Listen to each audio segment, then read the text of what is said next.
औज़ुबिल्लाहि मिनश्शैतानिर्रजीम बिस्मिल्लाहिर्रहमानिर्रहीम। हमारा आज का मौजू है रूहानी खिदमात का मुआवजा। अमलियात के शुबे में ये बात एक बड़ी बहस का बाइस है कि क्या रूहानी अमाल का मुआवजा लिया जा सकता है, क्या ये जायज़ है या नाजायज़ है। देखने की बात यह है कि कोई भी अमल क्या किसी फ़र्द का मुलाजिम है या किसी भी तौर उसके लिए ये ज़रूरी है कि वो किसी भी आदमी को अपनी खिदमत पेश करें। आप जब किसी आदमी से कोई खिदमत हासिल करते हैं तो उसका मुआवजा देना किस किताब में लिखा है कि ज़रूरी नहीं है। दरअसल अमलियात के अंदर भी एक अमल को जब वो किसी के लिए अमल करता है तो अपने ज़ाती हवाले से सदक़ात देने भी ज़रूरी हैं।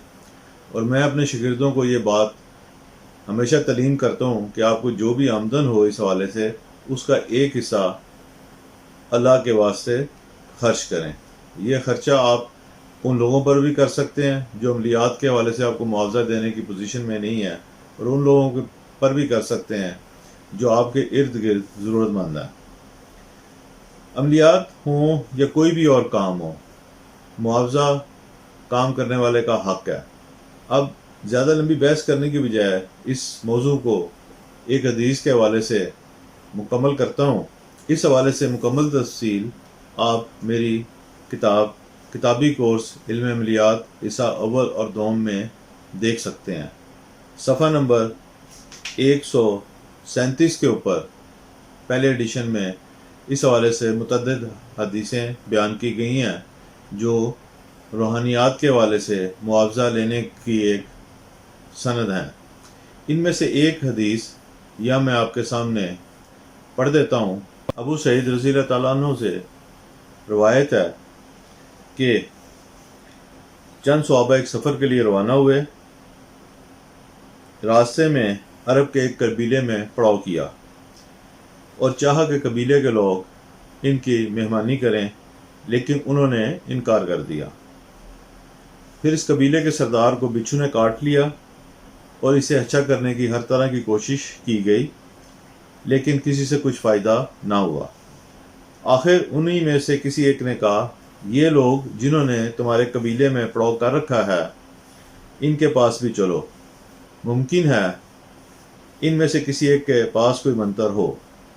चुनाचे वो सहाबा के पास आए और कहा, लोगों, हमारे सरदार को बिच्छू ने काट लिया है और हमने हर तरह की बहुत कोशिश की इसके लिए, लेकिन कुछ फ़ायदा नहीं हुआ। क्या तुम लोगों में से किसी के पास मंतर है?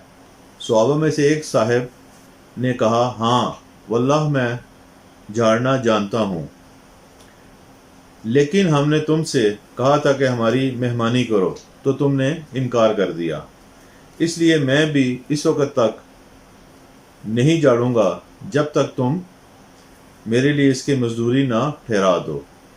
इस पर आपने गौर किया कि मैं भी इस वक्त तक नहीं झाड़ूंगा जब तक तुम मेरे लिए इसकी मजदूरी ना ठहरा दो।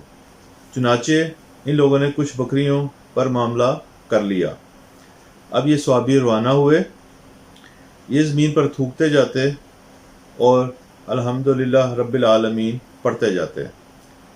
इसकी बरकत से वो ऐसा हो गया जैसे इसकी रस्सी खुल गई हो और वो इस तरह चलने लगा जैसे कोई तकलीफ ही बाकी ना रह गई हो।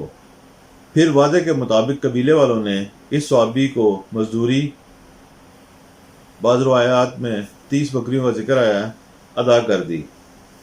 बाज़ लोगों ने कहा इनको तकसीम कर लो, लेकिन जिन्होंने झाड़ा था उन्होंने कहा कि अभी नहीं, पहले हम रसूलुल्लाह सल्लल्लाहु अलैहि वसल्लम की खिदमत में हाजिर होंगे, पूरी सूरत हाल आपके सामने बयान कर देंगे, फिर ये देखेंगे कि नबी करीम सल्लल्लाहु अलैहि वसल्लम क्या हुक्म इरशाद फरमाते हैं।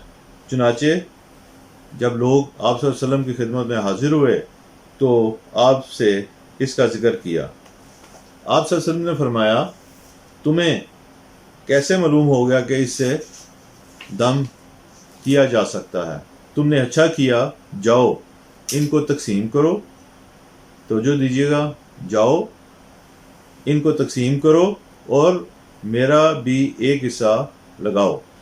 اب یہ حدیث اس بات کی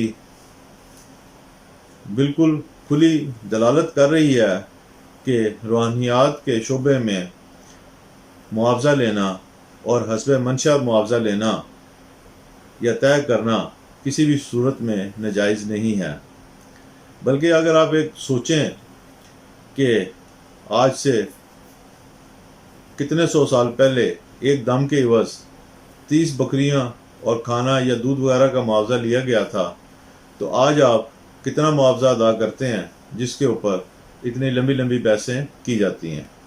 خدمت کا معاوضہ جائز ہے، اور کوئی بھی عمل پیر فقیر اگر اپنی خدمات پیش کرنے کے عوض کوئی معاوضہ لیتا ہے تو وہ بالکل جائز ہے اور اسے ضرور لینا چاہیے۔ اللہ ہم سب کا حامی اور ناصر ہو اور دین و دنیا میں کامیاب فرمائے، آمین۔